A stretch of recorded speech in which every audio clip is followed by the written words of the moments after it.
हिमाचल में बीजेपी ने लोकसभा चुनावों में 4.0 से जीत की हैट्रिक लगाई है। 2014 के बाद लगातार तीसरी बार बीजेपी ने चारों सीटों पर कब्जा किया है। शिमला में जीत के बाद भाजपा ने जीत का जश्न पटाखे फोड़कर और लड्डू बांटकर मनाया। इस दौरान सीटीओ चौक से लोअर बाजार होते हुए भाजपा ने रैली निकाली, जिसमें शिमला सीट से दूसरी बार जीत दर्ज करने वाले सुरेश कश्यप और बीजेपी प्रदेश अध्यक्ष राजीव बिंदल सहित कार्यकर्ता मौजूद रहे। हिमाचल प्रदेश की जनता ने स्पष्ट जनादेश दिया है। वो जनादेश श्री नरेंद्र भाई मोदी जी के पक्ष में है। मोदी जी को अपना आशीर्वाद हिमाचल की जनता ने दिया है। श्री जगत प्रकाश नड्डा जी माननीय राष्ट्रीय अध्यक्ष जी को अपना आशीर्वाद हिमाचल की जनता ने दिया है।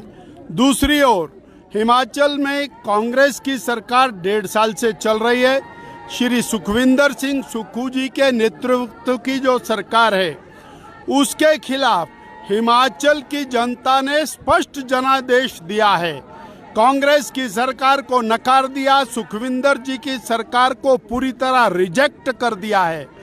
जहां से सुखविंदर सिंह सुक्खू जी स्वयं मुख्यमंत्री बने हैं, वहां से भारतीय जनता पार्टी लीड लेकर के आई है और थोड़ी बहुत नहीं 2-2 लाख वोटों से वहां से हमारा सांसद जीता है।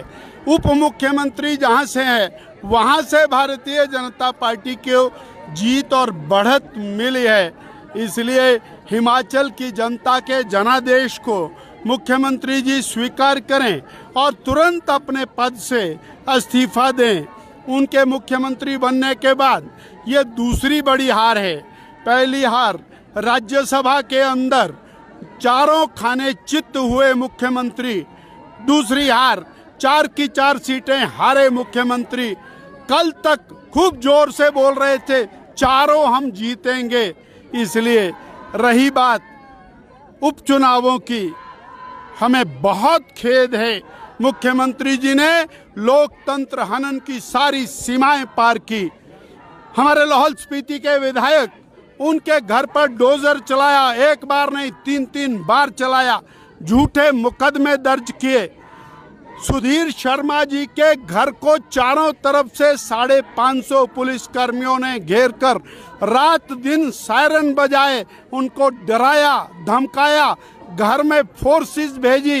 एक एक परिवार के सदस्य, एक एक दोस्त मित्र के यहाँ पूरे चुनाव में छापामारी करते रहे। शर्म आनी चाहिए ऐसी सरकार को। इन्होंने भुट्टो के खिलाफ, भुट्टो के परिवारजनों के खिलाफ चुनाव के दौरान झूठे मुकदमे बनाए। इन्होंने राजेंद्र राणा के खिलाफ मुकदमे बनाए। राजेंद्र राणा के रिश्तेदारों के घर में वोटिंग वाले दिन तक छापे मारे ताकि वो चुनाव प्रचार ना कर सके। भय का वातावरण पैदा किया, कर्मचारियों को सस्पेंड किया, जबरदस्ती सस्पेंड किया। कर्मचारियों के ऊपर सरकार की बंदूक तनी हुई थी, व्यापारियों पर बंदूक थी, सामान्य जनमानस को डराया धमकाया गया।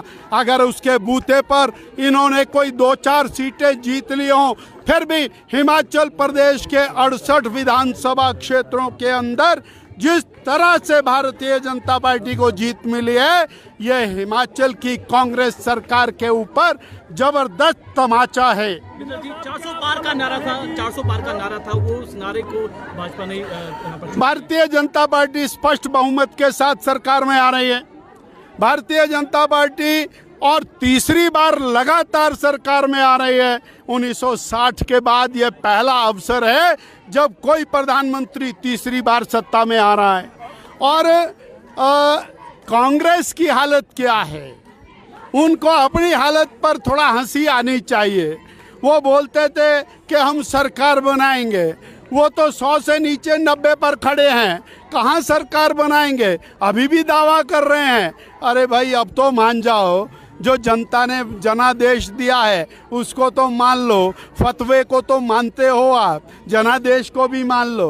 बिंदल साहब, 3-4 उपचुनाव में भाजपा की हार हुई है, क्या आपको लगता है कि भाजपा के कार्यकर्ताओं को निराशा थी? वर्तमान सरकार ने, वर्तमान मुख्यमंत्री ने लोकतंत्र को हाईजैक किया है, धक्का किया है।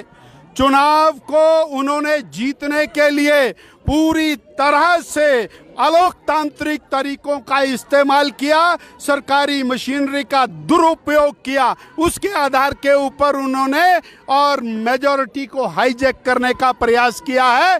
ये उनके काम आने वाली नहीं। शिमला से कैमरामैन युगमार्ग टीवी।